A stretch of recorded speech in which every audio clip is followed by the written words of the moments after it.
Update. I accused my fiancé, 28 male, of cheating on me, 26 female, and left our house. Original post. My fiancé and I have been in a relationship for the last 6 years, engaged for the last 2 years, and we are about to get married in November 2024. On Monday, I woke up around 2 a.m. to go to the bathroom.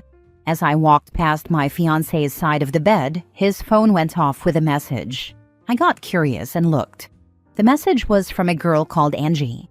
The message said, "It was good to see you again. I had a lot of fun. We should do it again sometime." I took his phone with me to the bathroom and read their chats.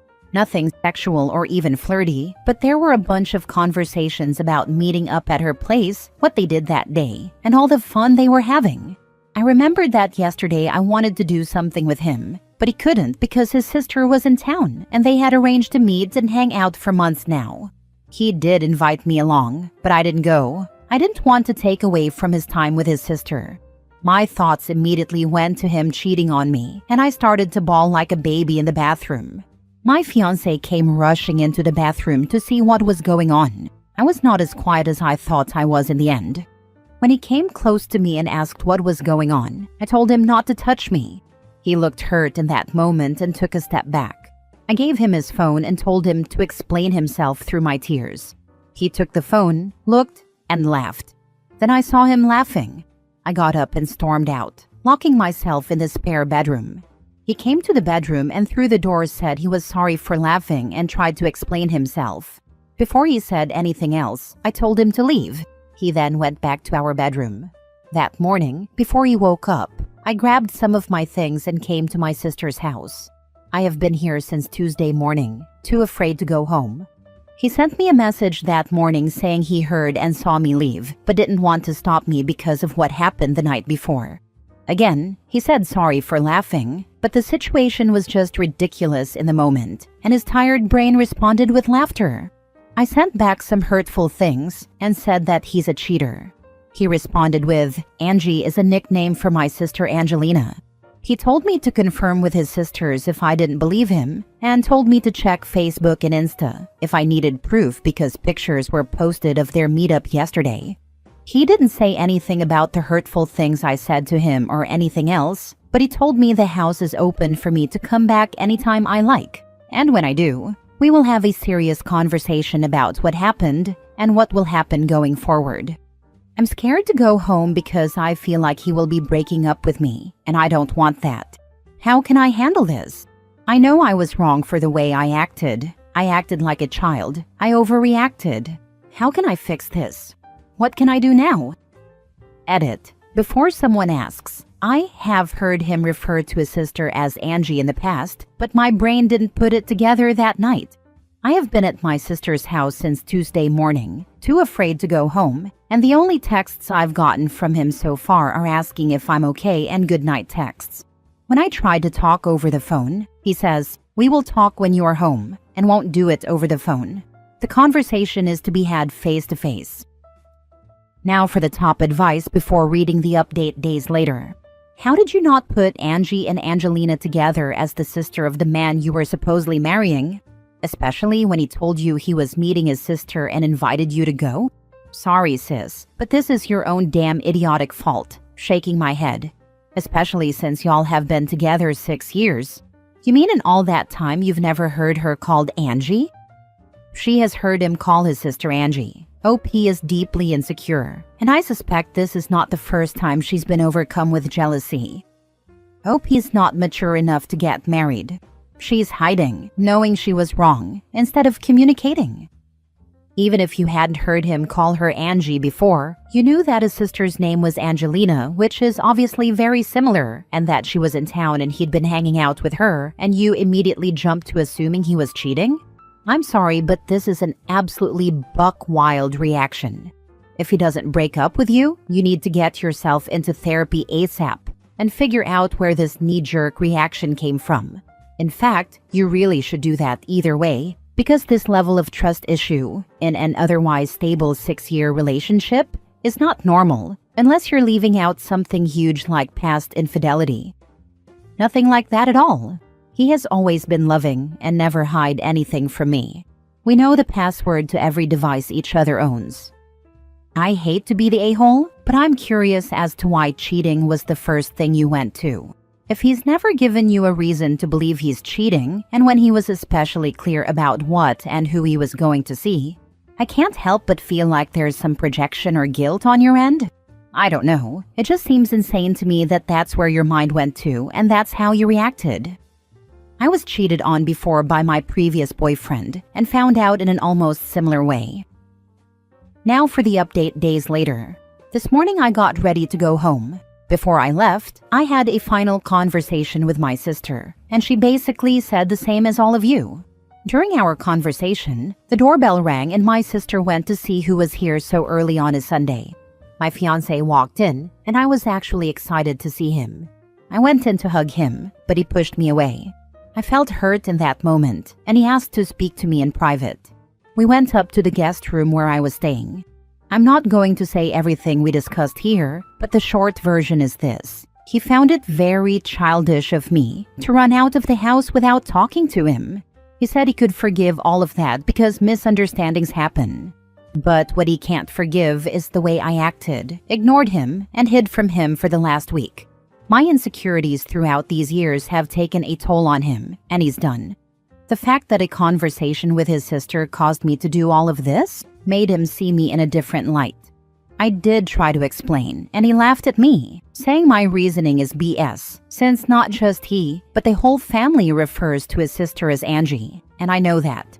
He even brought up instances where I called her Angie myself. I tried to tell him that when I saw the messages, my mind just went blank, and he responded with, "Stop making excuses. I'm done with this." He then said it's better to break up because he doesn't see this relationship going any further. I showed him all my stuff was packed and that I wanted to go home today. He just responded, "Too little, too late." And he said it like he was in a movie, with no emotion on his face. When he looked at me, all I saw on his face, for some reason, was pity for me. He said he will be canceling everything, and all the money I have spent on the wedding so far will be in my account as soon as he gets the refunds.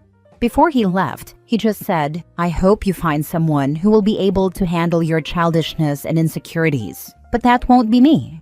He brought all my things to my sister's house. He and two of his friends unloaded everything on my sister's lawn and left. What do I do now? I haven't been able to eat the whole day and just keep crying. How can I fix this?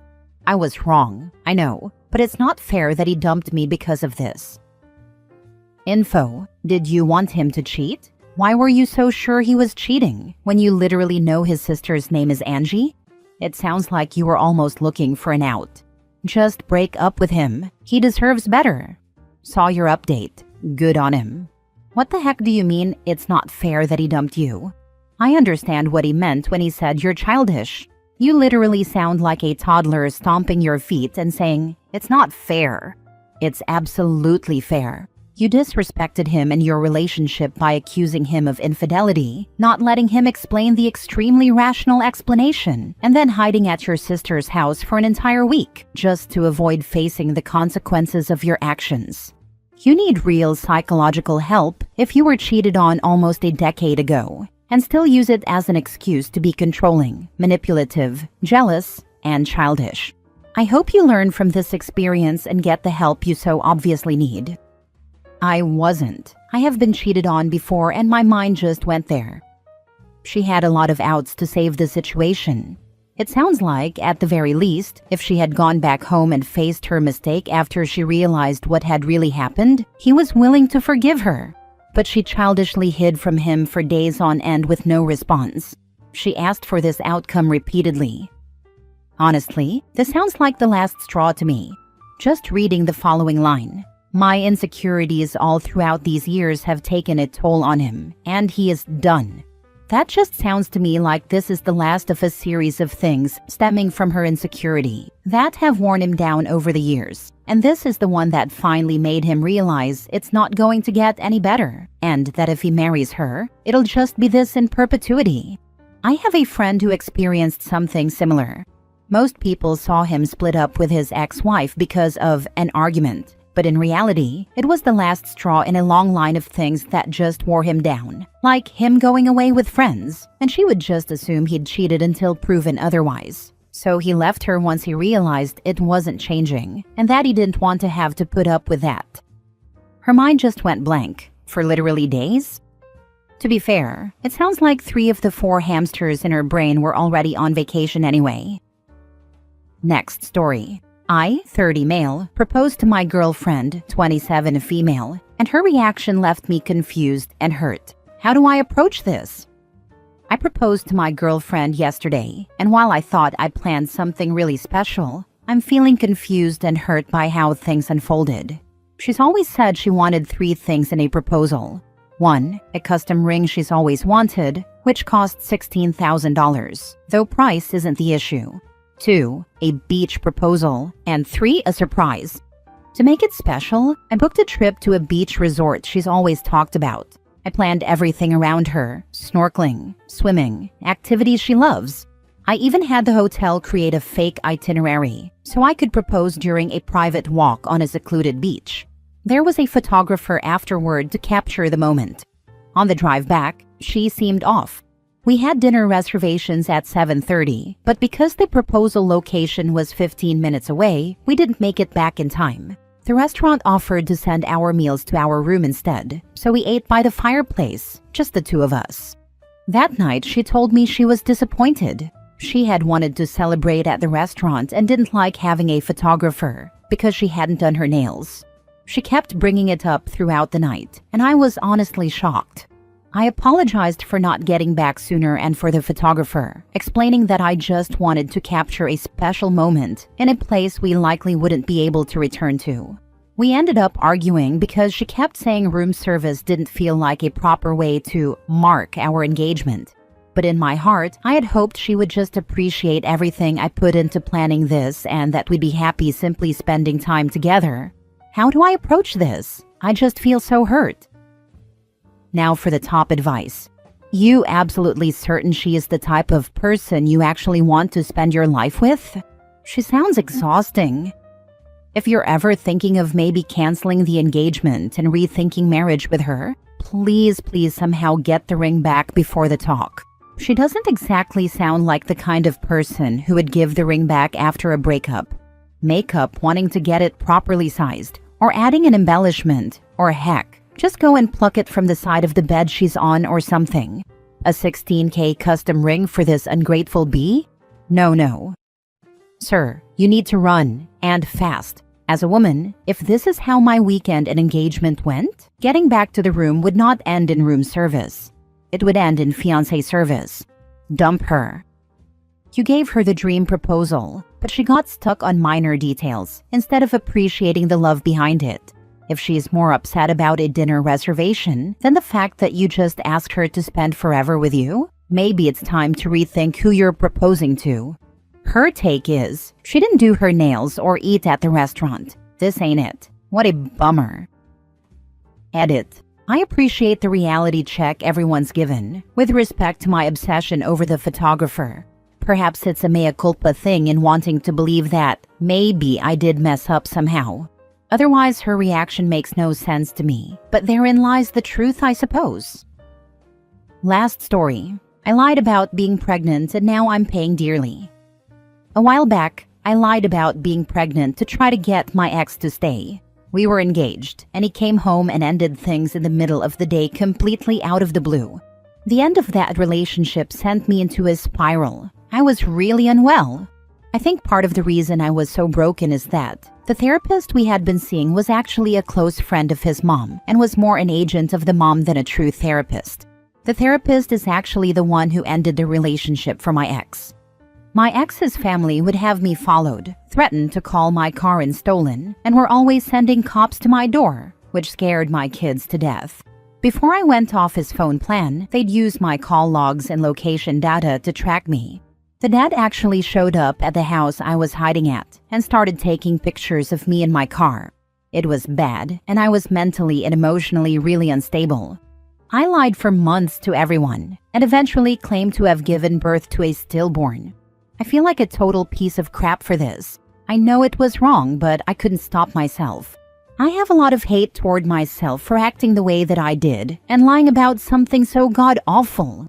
I truly feel like I'm a terrible human being. Fast forward to now, and I'm married to someone I'd love to have a baby with. We just suffered our 9th miscarriage in almost 4 years. I think it's my fault for lying. Some sort of karmic justice or something? We've seen specialists and have unexplained recurrent pregnancy loss. I'm really starting to think it's because of me. I don't know how to get this guilt off my chest. Reaching out to my ex isn't an option because it's not safe to do so. How far along were you when you miscarried? I went through something similar myself, recurrent losses, due to 2 undiagnosed immune disorders. And I'm wondering if there is some way I can help. After we discovered the root of the problem, I was able to carry 2 children to term. There is hope. I'm so glad you figured it out. My mother had 12 miscarriages and carried 4 children to term between them. For her, it was a case of rhesus, where the mother's system fights the fetus as a foreign body in her system. I also have a friend that suffered several miscarriages and was very focused on having children. I had told her to focus on getting her marriage back to health. They were both just 100% focusing on getting that baby, nothing else, and looking into adoption, etc. The moment she let go of stress, it'd be easier for her body to relax too. I didn't see her for a few years, and when I did, she was heavily pregnant with her 2nd baby. She said it was exactly like that. She stopped obsessing and it just happened. Just wanted to add to the "there is hope" message. You sound really unwell and fixated on your past. You are blaming your therapist years later and wrote more about how this was their fault than you did about lying for months about something so serious. It is very disturbing that some people are willing and able to engage in deception to that extent. It is harmful to others, and you cannot just blame it on your mental health and therapist. It doesn't matter what was going on in your life, what you did was wrong on a deep level. It's a cruel and extremely manipulative thing to do. I don't think your current struggles are related to that, but I do feel like this post itself is a way to ease your guilt about it in a toxic way. At this point, I am unwell. I keep suffering losses of children I want more than anything. It's heartbreaking and painful. I seem fixated on my past because, in general, I don't run around trying to hurt people, and this is the only thing I can think of that would lead me to deserve the pain and suffering I'm going through now. I'm looking for any reason, medical or not, that might be causing this. I'm not blaming the therapist. She didn't hold a gun to my head. My actions back then were mine and mine alone. I was giving context to the larger situation and my mental state at the time. Did you miss the part where I admitted that I know what I did was truly awful, or that I experience a lot of self-loathing for having lied about something like that? I knew that I would probably face some heat, and nothing you say is worse than the things I say to myself about my past actions. I also knew there was a possibility I wouldn't be believed, and that's okay. The therapist is very much real, and I should have reported her because what she did was unethical and probably could have cost her her license. She was in a position of trust and abused that.